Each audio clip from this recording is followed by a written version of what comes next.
into the political scene, there are a lot of impediments for us. And I think that it's appropriate to be here at Netroots because we're a progressive, we're a progressive collective. But we have problems within our progressive collective that we have to address if we're really going to be about moving women of color and people of color in. So when I came onto the scene about 2 years ago, I didn't even realize I was political. I looked up one day and I realized that I had to run for office. And I didn't think that was going to be me because I'm a protester, I'm an activist, I'm an organizer. But the thing that I realized is that I was tired of fighting the power. I was ready to take some power. So I had just come off of the Fight for 15 where I was telling young black kids that they're worth 15 an hour, they were homeless. I had just come out of the neighborhood. I live in a neighborhood where we have some of the worst air quality in the country. Black kids get asthma at 8 times the rate of the national rate right now. 15 kids had died in my school district in the last 4 years. 15 kids. The kids in my neighborhood know more death than soldiers. And when I first started running, the media would ask me, "Are you running because of Donald Trump?" I said, "Who?" Donald Trump. No, I'm running because of cyclical racism. I'm running because of generational poverty. I'm running because nobody's going to prioritize my community. I had waited and waited and waited for somebody who looked like me to come and say that, Summer, you can have power in your community, that your community can transform itself, that we don't have to wait for somebody who has a suit on, for somebody who looks like a Kennedy to come and save us. Nobody wanted to tell us that we could save us. So when I first started to run, the thing that I really wanted to hear, the thing that I get sick of hearing, and maybe this is a little bit controversial because I'm a representative, I'm tired of people telling people of color, poor people of color, young people of color, that you need to vote. I know this is weird. I'm tired of people telling us that we just need to vote. Because we know that just voting, if it is not an electoral strategy, that's going to lead to power. Why are we voting if we're not going to ever get any power? We hear so frequently in communities like mine, we hear that our ancestors died for us to have the right to vote, but yet we've been voting and voting and voting, and our communities haven't come any closer to power, haven't come any closer to luxury, we haven't come any closer to breaking oppression. So I want us to get real serious about that. I ran as a Democrat, and in my time that I've been in office so far, I've taken more flack from them. I'm gonna be serious this morning, I'm gonna be honest this morning. But that's all I know I can do.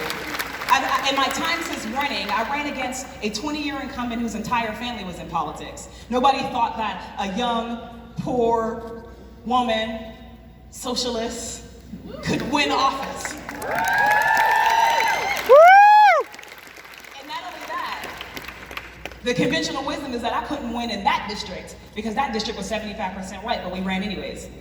And when we ran, what we knew is that the Democratic Party says that it's a big tent, but that tent seems to get smaller when black, bold, loud, proud, progressive women show up.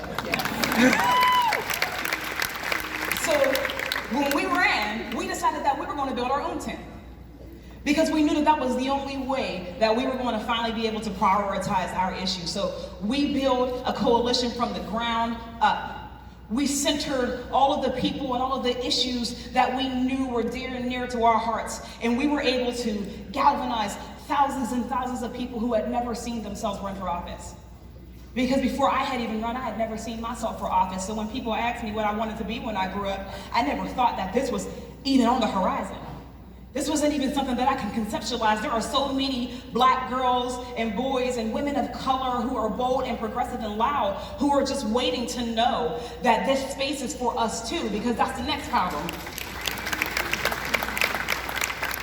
So I don't want to just talk about the Democratic Party, but I want to talk about the progressive movement because sometimes people don't think that the progressive movement is for us. Sometimes the progressive movement doesn't make it known that it is also for us because there are so many black folks and people of color who feel like we're being left behind by this movement. I want to say that I might not be your white progressive, but I'm the progressive that you need. Because for me, running for office wasn't about toppling Trump, it was about toppling the system that created Trump. If we're going to transform our country, we Because I only got 40 seconds, y'all. If we're going to transform our country, we have to move away from focusing only on Trump and move into focusing on the people who are oppressed by the system that created Trump. If you look across this room, around this room, there are organizers and activists and movement leaders, and each one of us needs to start seeing ourselves as our own representation. Because until we do that, we're not going to be able to do the transformative work that we need to do. In Pennsylvania, we are not done yet. I'm happy that you're here. In Pennsylvania, we're not done yet. We need you to leave here and find somebody. Find somebody who you can lift up, who you can pour into. Because elections aren't won on Facebook posts and tweets. When you leave out of here, if you really are about progressive people of color, then find them and donate to them. Support them, move them, build them up. And then let's start really crafting the society and the government that we are looking to make, led by women who are bold and progressive and of color. Thank you.